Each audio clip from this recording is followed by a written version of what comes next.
Productivity improved at the fastest pace in nearly 8 years. The Dow Jones Industrial Average approaches record territory. Labor costs fell at their fastest rate. I'm working part-time with UPS, and then I have a full-time job. That multi-billion-dollar company paid no taxes at all. Really what they're saying is, we want you to work harder for less. We cannot have a part-time America anymore.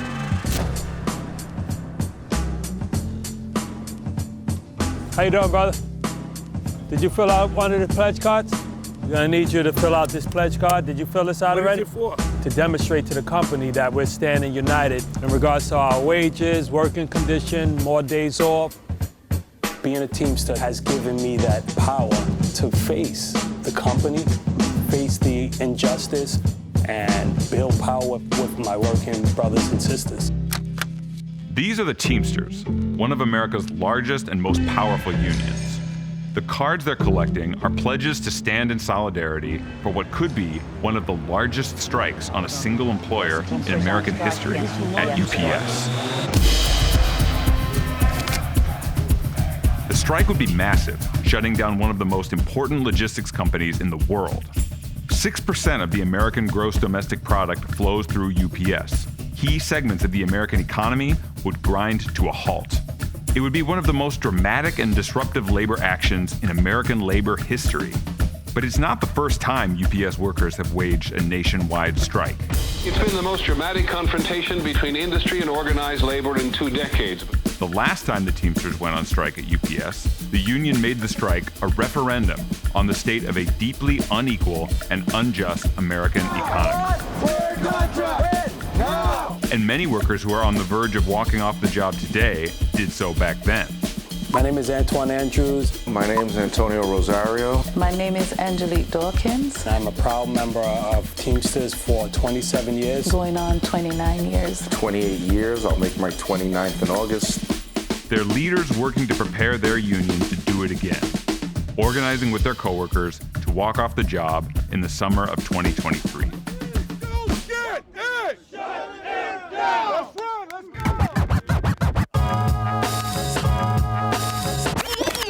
Labor experts say a massive strike could be brewing within the next year. At UPS. On his porch. Brian thinks the heat got to him.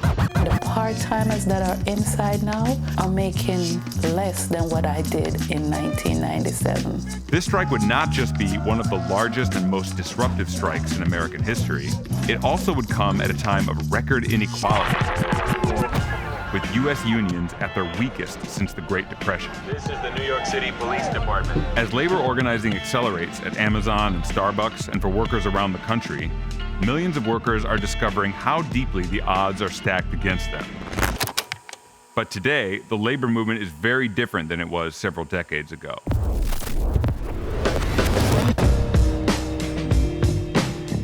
The Teamsters were the strongest union in the nation in the 1950s and 60s. And there's always a fear that the Teamsters could bring the nation to its knees by perhaps launching a nationwide freight strike. The Teamsters, unfortunately, had a very dismal history of very serious corruption. 4 past presidents indicted, 3 spent time in prison, hundreds accused of having ties to organized crime. The Teamsters were closely associated with this man, Jimmy Hoffa. If Robert Kennedy had any material information concerning the fact that I lied under oath, I would have had a perjury charge. I never had a perjury charge, so I leave it at that. Hoffa was a legendary union organizer who has been mythologized in American pop culture over the years. Hoffa was synonymous with American labor's power and American labor's corruption, as President Hoffa was convicted and sent to prison for several criminal charges, including improper use of the Teamster Pension Fund. In 1975, he vanished without a trace, and his body was never found. Even with Hoffa gone, the corruption and lack of democracy in the union continued.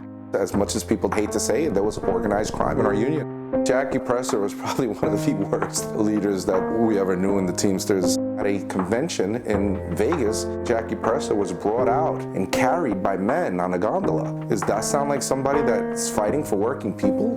Jackie Presser said he did not want to talk about his uncle or the grand jury investigation. I'd rather not discuss that, Brian. I mean, you're trying to push me to something. I don't want to discuss that.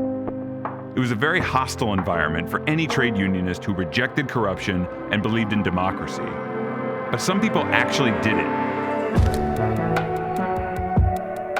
New York's Local 804 was led by Ron Carey. I don't believe in the corporate country lifestyle that our union officials have used this union for. Ron Carey became the first democratically elected president of the Teamsters. I was just started going to meetings just to find out what this union thing is all about. I kept hearing people show up to this one, you know, Ron Carey's gonna be there. He was our 804 president. He's now the international president. Where I'm coming from is this union is about the membership, the forgotten people, good contracts, decent pensions. Being at that meeting and listening to Ron Carey talking to the members about fighting for more, fighting for our families, it was insane the amount of energy you felt in that crowd. He was known as like a symbol of bottom-up democracy in a union that was known for top-down, mobbed-up leadership. He was the great, bright hope. Anybody wanting to build the labor movement understood that change in the Teamsters Union could mean change for workers everywhere, which is why I worked on his campaign. Goodbye to the mafia. It's goodbye to the concessionary contracts. It's goodbye to those who have lined their pockets and who have put the membership in last place. It soon became clear that Carey would have to turn his attention to the 1997 UPS contract expiration. The Reagan era had kicked off a wave of neoliberalism, which continued into Clinton's administration. Tax cuts for everyone, but the largest go to the wealthy. The tax breaks left in the bill include passive loss deductions for real estate investors and repeal of the luxury tax on planes, boats, and other items. It was never roses. It was always work, and it's hard work. Having to wake up at 3 or 4 o'clock in the morning, that was tough. Getting into work, getting your mindset right for what you're about to deal with, because it's grueling work. Corporations wanted to squeeze, with less and less regard to whether their workers could survive. By the Clinton years, there was no alternative. More and more people were being paid just for the hours that the company needed you the most. Employers found they could avoid requirements around healthcare, pension, holidays by making the job a part-time job. This was the new future of work, an army of part-time jobs. I get 3 hours a day. I've been here 5 years, and I want a better paying job. Part-time America will not work. You can't raise a family off of being part-time in America. Absolutely not. People are getting fed up with corporate America taking away benefits, reducing jobs to part-time jobs. It's time to put a stop to it. Since 1993, hiring of part-time workers had increased by 43%. Meanwhile, company profits had surged by 26%. What's their position? Expand even more part-time, low-wage, throwaway jobs. That's not what America wants. That's not what our community wants, and certainly that's not what Teamster families want. When Rand Wilson sent out a survey of the members asking them what they wanted out of a contract, the response was clear: full-time, middle-class union jobs. Strikes don't just happen. They're built step by step. We built a contract campaign network. Members do things like hold rallies, wear stickers like the one I have right here on my chest, file grievances in a coordinated fashion, and sign petitions like this one in support of more good full-time jobs. How about that? Rand had 50,000 whistles sent to Teamsters across the country. When they caught a supervisor doing union work, a violation of the contract, they blew the whistle right in the faces of management. So there it is, you know, and we printed up thousands of these signs for members to carry. Just having the resources and the budget to do that, I was like a kid in a candy store. If you could think of it and people wanted to do it and Ron Carey approved it, we could make it happen. It was just wonderful. We believe that we have made the Teamsters a fine contract proposal that does reward our people quite generously. Dave Murray, the national head of the UPS Labor Relations, came to the table. He was hopping mad. He said, "Why are you doing this?" He was visibly upset that the members were being organized to fight for a good contract. After UPS demanded another round of concessions, Teamsters members had had enough. 95% voted to authorize a strike. The fight was on.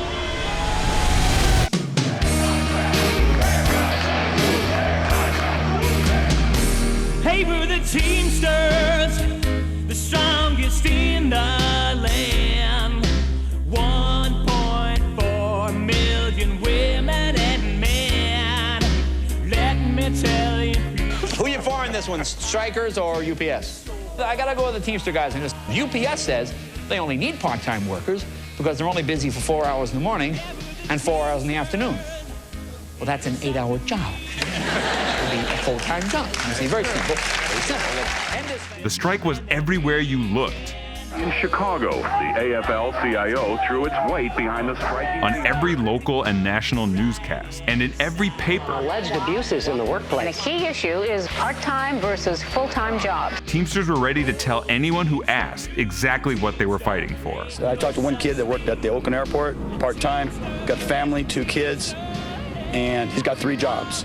It's all economics. They'll double shift these guys because they only have to pay health and welfare and pension on 4 hours. Right now, we have the pension fund. They're coming to the table and taking it away. It is serving as a critical negotiating tool. While UPS had counted on the public turning against the strikers, it quickly became clear that wasn't going to happen. I am machinist, and we're here for y'all. Everybody's digging in. Everybody in the country's digging in. There were customers who came to picket line. They dropped water off, sandwiches. Much of the media is often kind of conservative, and they think, oh, the public by and large is going to be against the strike. Businesses that depend on UPS to move their products reported disruption and inconvenience. This 9 West shoe store trying to move to another location can't because doors and fixtures are being shipped by UPS. The union movement and what it is espousing now is built on a mound of poppycock. Public polls showed that by 2 to 1, Americans supported the Teamsters during the strike. We're supporting this strike, not crossing the picket lines, not flying struck goods.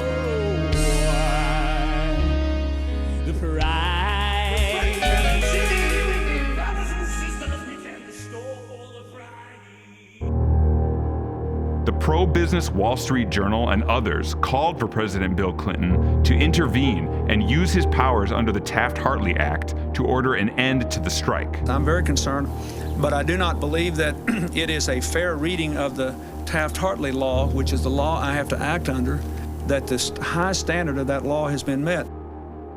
But Clinton followed the polls, and the public opposition to government intervention was overwhelming. Solidarity forever. Being out there on that picket line with those workers, I felt that camaraderie. I needed to be on the picket line. The energy was definitely real. As UPS strategy ran into a wall, workers returned to the picket line day after day, living in uncertainty, but reveling in the camaraderie, community support, and the power of fighting for better conditions for all working people. It was exciting, seeing this company being shut down. The picket lines held strong, the membership was united. People got married on the picket lines. People celebrated birthdays on the picket line. UPS was losing a lot of business. I think the company could see that the workers are holding together. They could see that there was huge public support.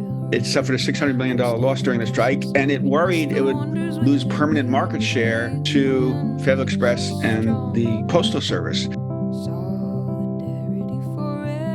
They went into this thinking that all workers were going to cross that picket line. They went into this believing within a few days that we would come back to work. Little did they know the resilience of these 200 some odd thousand workers.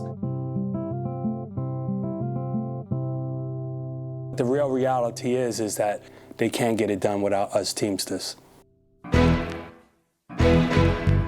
You heard in the news, United Parcel Service workers are going to be back on the job today. The company and the Teamsters Union reached a tentative accord last night. UPS agreed to a contract package that achieves all of UPS workers' key goals. After a 15-day strike by 185,000 people, UPS gave in. Nearly 400 local Teamster Union presidents unanimously approved the agreement after giving their net. This is a tremendous victory for the labor movement in general. The union held strong and won their contract. This contract will provide 10,000 brand new full-time job opportunities. Oh man, that's the feeling right there, right? That feeling of victory and knowing that you made a difference. People will be celebrating our victory over corporate greed. Winning is fighting to eliminate part-time America. The strike had transformed people's outlook on life. It did open up my eyes. I realized that I was part of an organization that protects hardworking men and women. This fight with UPS shows what working people can accomplish when they all stick together. It's a moment of consciousness raising about your power as a worker, your power to withdraw your labor, the strength of the union and collective bargaining. It was transformational. We do the hard lifting. Without us, there's no UPS. At the end of the day, man, they have a lot of money. And because they have all that money, it gives them an obscene amount of power. We showed them back then that that power can be taken away from you. We showed them in '97, and we're about to show them again in August.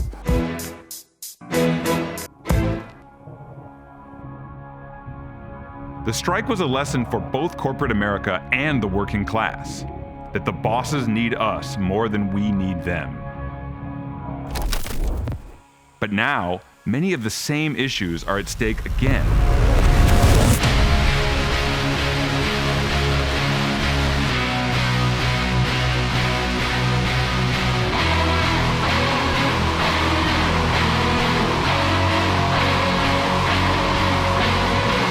Last year, UPS saw over $13 billion in profits. But adjusted for inflation, many part-time UPS workers aren't making much more than they were in '97, while the cost of living climbs at an unsustainable pace. Across the economy, there's a pressure to gigify work, to pay less with fewer benefits and fewer union protections. At companies like Amazon and Uber, the false promise of flexibility has created a race to the bottom for the entire logistics industry. This strike could inspire them too. The lesson of '97 isn't just about one union or one company. It's about the future of work. It's about what the American working class is willing to accept from corporate America and what they're capable of when they decide to fight back. If you don't consider giving us more concessions, eroding good full-time jobs, stealing the future away, we'll replace you. Someone has to tell these corporations in this country, enough is enough. It's the MIBs. They call them MIBs. There go the men in brown.